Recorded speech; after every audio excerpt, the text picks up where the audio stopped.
అతి తక్కువ ఖర్చుతో తల్లిదండ్రులవ్వాలనే మీ కలను నిజం చేస్తోంది Rohit test tube baby centre Khammam. Shri గురుభ్యో నమః. సర్వమంగళ మాంగళ్యే శివే సర్వార్థ సాధికే శరణ్యే త్ర్యంబకే దేవి నారాయణ నమస్తే. అందరికీ నమస్కారం. చాలామందికి చాలా ప్రశ్నలు వస్తూ ఉన్నాయి.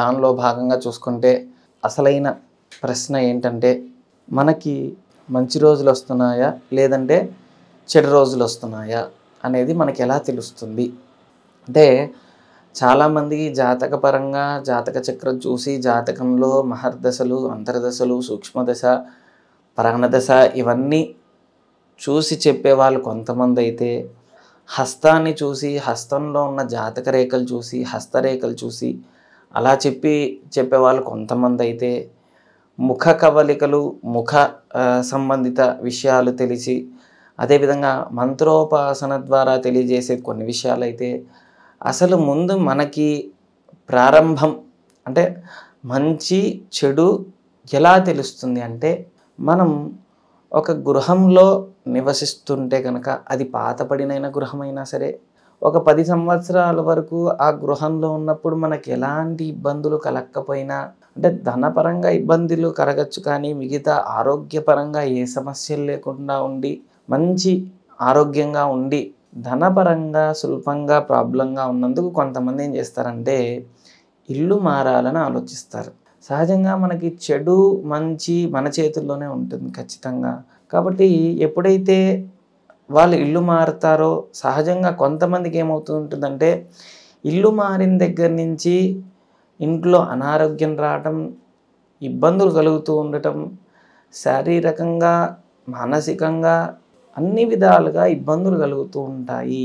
అంటే కొంతమందికి అంటే సింటమ్స్ అంటే మెయిన్గా మనకి బాగుంది బాలేదు, గ్రహస్థితులు గ్రహచారాలు బాగున్నాయా బాలేవా అనేది మెయిన్ పాయింట్. ఏంటంటే ఇల్లు మారినప్పుడు కొంతమందికి ఎంతో దిష్టి ప్రభావం అని అనుకుంటుంటారు. సహజంగా వాళ్ళకి ఆ యొక్క గ్రహస్థితులు ఆ రోజు లేదంటే మాసము అవి అంత అనుకూలంగా లేదు అనేది అర్థం అన్నమాట. అంటే కొంతమంది ఇల్లు మారిన దగ్గర నుంచి గొడవలు అవుతూ ఉండటం, మనస్పర్ధలు రావడం, ఇంట్లో సమస్యలు కలుగుతూ ఉండటం, టెన్షన్స్ రావటం, ఇది నెగిటివ్. కొంతమంది ఇల్లు మారిన దగ్గర నుంచి బాగా కలిసి వస్తుంది, మనసు ప్రశాంతత ఉంటుంది, అన్నిట్లో చురుకుదనం ఉంటుంది, తెలివితేటలు ఎక్కువ ఉంటాయి, అన్నిట్లో కూడా స్పీడ్నెస్ వస్తుంది. ఇది ఇంటి ప్రభావం.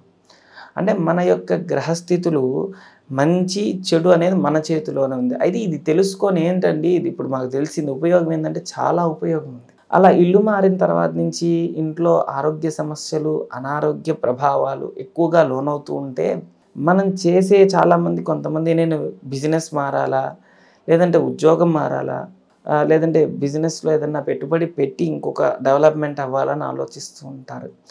అప్పటి వరకు లేనిది అప్పుడు ఆలోచన పెట్టుకోవడం అంత మంచిది కాదు. ఎందుకంటే ఆల్రెడీ ఇల్లు మారిన తర్వాత చాలా ప్రభావంతో ఇబ్బందులు పడుతూ ఉన్నారు కనుక, అంటే సమయం సరైన సమయం కాదు, అనుకూలమైన సమయం కాదు, ప్రతికూలమైన సమయం కనుక దాన్ని అర్థం చేసుకొని దానికి సంబంధించింది దేవాలయంలో ప్రదక్షిణాలు చేయటం, దేవాలయంలో అంటే ప్రదోషకాల సమయం ప్రతి రోజు ఉంటుంది, సాయం సమయం శివాలయంలో మనం ఈ జన్మలో కానీ పూర్వజన్మలో కానీ కొన్ని జన్మాంతరం వచ్చే కర్మలని కూడా ప్రదోషకాలంలో చండీ ప్రదక్షిణం చేయడం వల్ల నివృత్తి అయితే కనుక దాంతోపాటుగా గణపతి దర్శనం చేసుకోవాలి. ఇలా ఏమన్నా అంటే ఇల్లు మారేది ఎందుకు బాగుండాలని కదా మారుతుంది.